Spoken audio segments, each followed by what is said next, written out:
Okay, so this morning I saw on a YouTube channel she was making bread over an open fire, and I really thought, oh, I want to try that. So here's the recipe. It was from the Timber Life, and I'm going to cut it in half though, just to see how it does for me. So it was 2 cups of flour. She used regular all-purpose flour. I'm gluten-free, so I have to use all-purpose gluten-free flour. So because of that, I actually like to add a little bit of psyllium husk. I do about a half a teaspoon of psyllium husk. It gives it that pliability that gluten gives regular flour. And so I'm cutting her recipe in half, so we'll see how it goes. So 2 cups of all-purpose flour, 1 teaspoon of instant yeast, I already measured it out. 1 teaspoon, she uses kosher salt, I'm actually going to use Himalayan pink salt.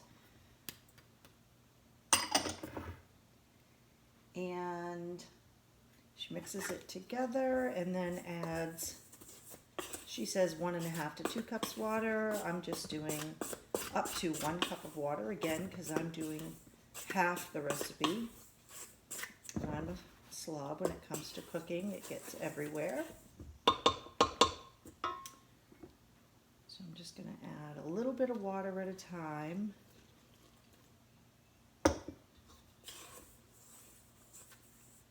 And I do have a dough hook on my mixer, but I'm just going to try to do it by hand.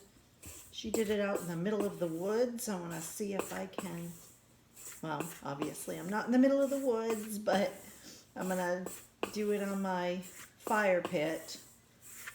Because I'm at home, so I have to make sure I'm following the town rules.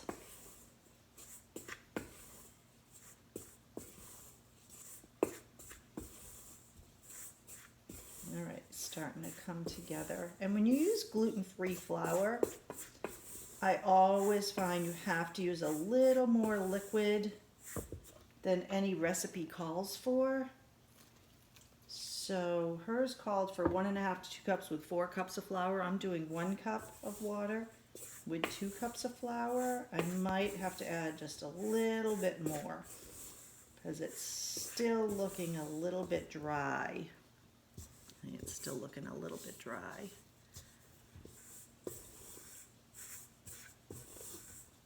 Yeah, I'm definitely going to have to add just a little bit more water. Just a smidge, though. You don't want to go adding like a whole nother half a cup because it is starting to come together. But, all right, let me grab just a little bit more. Like when I say a little more, I just put another 1/4 cup in here. Might not even use that. I'm just going to put a little bit at a time because you can go over very quickly. And the next thing you know, you have a watery, soupy, yucky mess.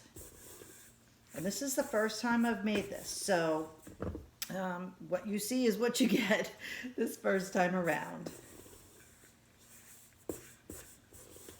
And I'm not on camera. I don't tend to videotape myself anyways on camera. I just video what I'm doing, unless I'm outside setting up a tent or something. But especially this morning because I just rolled out of bed. My son graduated from high school yesterday. We had a big party at the house, and I had been prepping for like 14 hours the day before. I am completely exhausted. Slept until after 7 o'clock this morning, which is unusual for me. I'm usually up by 5:30. And naturally, I don't even set an alarm or anything. And yeah, so I slept until a little after 7 this morning and am really exhausted. Haven't showered yet, so there is no way this is going on video this morning. All right, so this is coming together good. See? Coming together much better. You want to have a pliable dough, but not sticky. So This is getting pliable. I think I might add just a smidge more water. See what happens with that.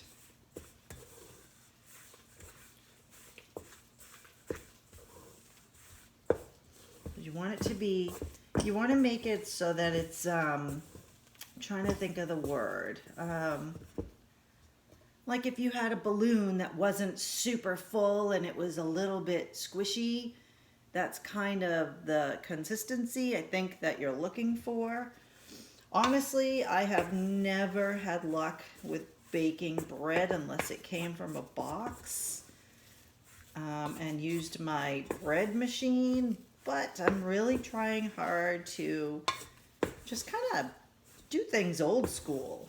Oh, that's definitely coming together much better. And I think that's the consistency I'm looking for. And then we need half a tablespoon of extra virgin olive oil. So let's see, about a half a tablespoon. It's right about there. Oops, that's probably a little too much. And just kind of drizzle it on and mix it in.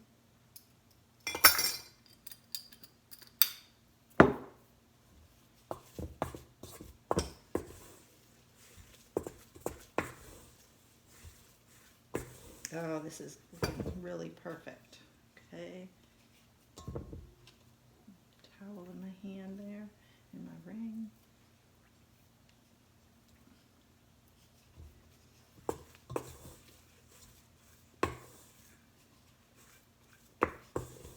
Oh, this is looking really great. Let me wet my finger there. Look at, this is looking really great. That's exactly what you want it to look like. And then you want parchment paper. You want to, I love this parchment paper, but it does not rip easily. Okay. I'm going to cook it in my cast iron pot over the fire. So let's get all of this into the dough, off the spoon.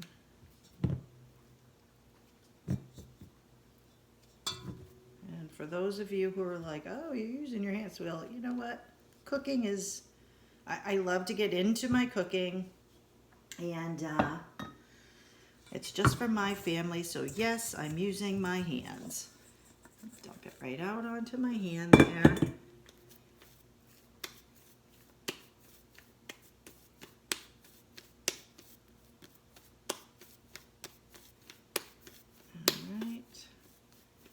Actually, before I do that, I'm going to add a little bit of gluten-free flour onto the bottom there. And no, I'm not showing everybody what I use for flour because I don't know how that works yet on YouTube with saying, you know, brand names and stuff unless I'm actually reviewing it. So I'm actually not going to tell you what flour I use, but it is a gluten-free, measure for measure flour, obviously in a blue bag. So, all right, let's dump this back out again. And this feels really good. It's not sticky, like it's not sticking to my hands.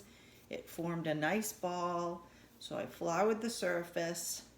Just going to plop it on there so it's sitting right in there like that.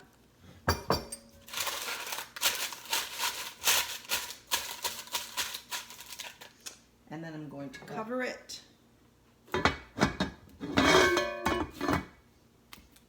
and let it sit for 1 hour, and I'll be back. Still in my PJs, so I am just going to start a fire using old grocery bags. I like to try to recycle everything, so I saved the bags and I burned them.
have to go get some different paper scraps.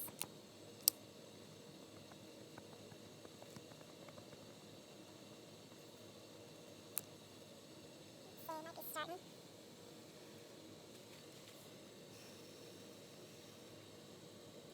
Alright, I think I might have gotten it going.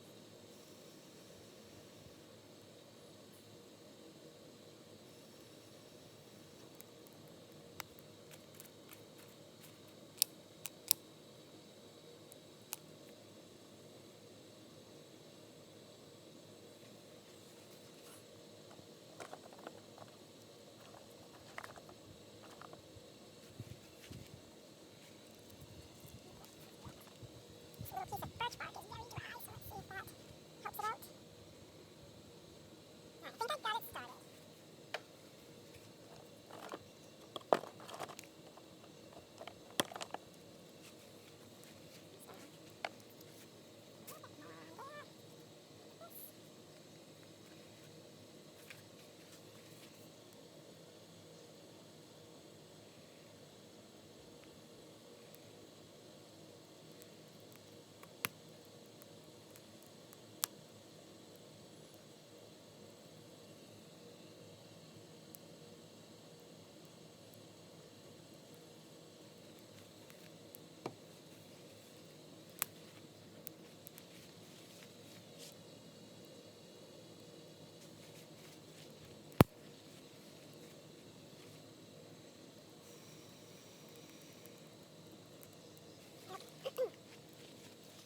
Hopefully this is going good so I can get some really nice hot coals.